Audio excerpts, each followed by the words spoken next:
Have you ever felt like you didn't quite fit in? Maybe like your soul remembered something, something this world forgot. Today, we're taking a deep dive into a really intriguing concept. It comes from the source material, Starseed Awakening, a cosmic journey. And it presents this profound idea, really profound, that for some people, maybe for you listening, you didn't come here to fit in, you came to remember. So our mission today is to unpack that. What does this source say it means to be a starseed? What's their journey, their mission? Let's explore it. It's a fascinating source, definitely. And it gets specific about this starseed identity. It's not just, feeling a bit different. The text describes a starseed as someone who has actually lived among the stars, someone carrying a cosmic seed buried deep in your soul. And crucially, it suggests they're here for a purpose, the mission of awakening light on Earth. There's this sense of a pre-agreed role. Okay, lived among the stars, a cosmic seed. Let's dig into that identity more. The source mentions signs you are a starseed, right? Yeah. And that core feeling that you just don't quite belong, like your soul remembered something this world forgot that seems central. Exactly. The source kind of implies, well, maybe you feel different because perhaps you've lived among the stars. It connects that feeling to an origin. And it goes beyond just a feeling, doesn't it? It talks about channeling higher dimensional wisdom. What does that look like according to the source? Is it like hearing voices or something else? Yeah, good question. It's less about literal voices in your head and more like a deep intuitive knowing. That's how the source presents it.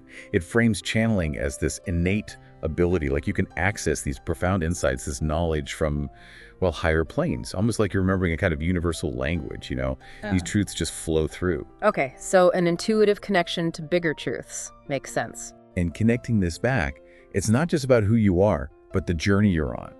The source talks about healing, but not in the straight line. It says healing isn't linear. It's a spiral, a sacred dance between light and shadow. That's a powerful image. A spiral.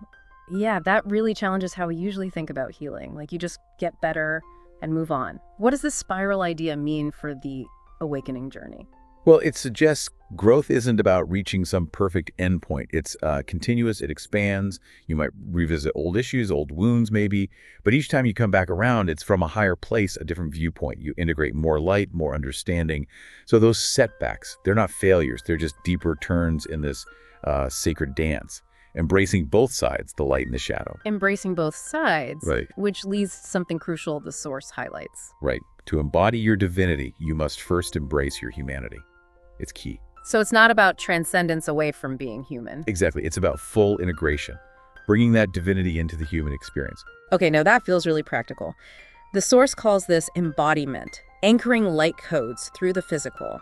And it says, powerfully, your body is the temple of your soul's mission. Can you elaborate on these light codes and how exactly does one anchor them physically? Sure. So in this context, light codes are essentially high-frequency energetic information. Think of them like divine blueprints or packets of consciousness. They carry universal wisdom, things that can activate our sort of dormant potential. And anchoring them means consciously bringing that energy, that information into your physical body, into your daily life. Your body becomes a vessel, the conduit, grounding these higher vibrations right here on Earth. It lets your mission become tangible. So it's an active process. Very much so. And the text gives examples, practices like breathwork and nature connection. Also creating sacred routines to anchor your energy. Simple things then. The source mentions breath specifically. Each breath you take is a portal grounding cosmic wisdom into the earth. For someone listening, maybe with a busy life, what could a sacred routine actually look like? Does it have to be complicated? Not at all, according to this source. It emphasizes simple, consistent actions.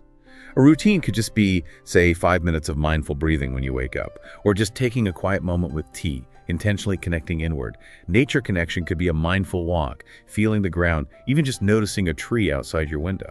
So it's the intention, the presence. Precisely. Intentionality and presence. Yeah. And this personal work, this embodiment, it isn't just for you.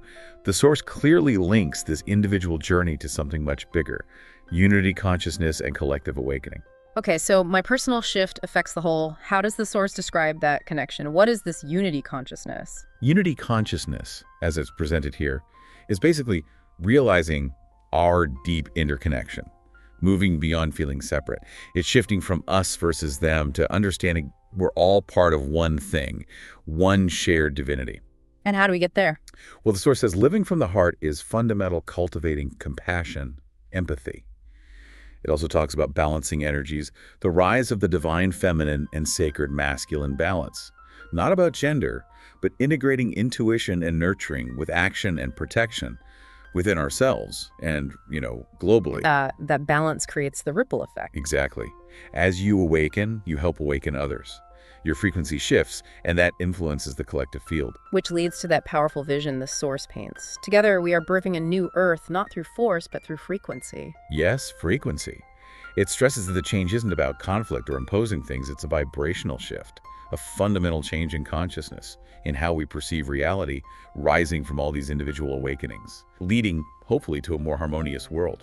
And the Source does offer some tools to help with this journey, like suggesting a short, guided, heart-centering meditation or using affirmations, practical pathways. Yes, practical steps, and it all comes back to this empowering core message for you, the listener.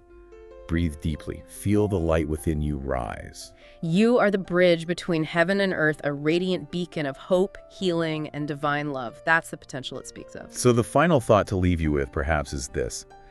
If this wisdom resonates, if it feels true for you, what does it really mean for you personally to embody your divinity by truly embracing your humanity?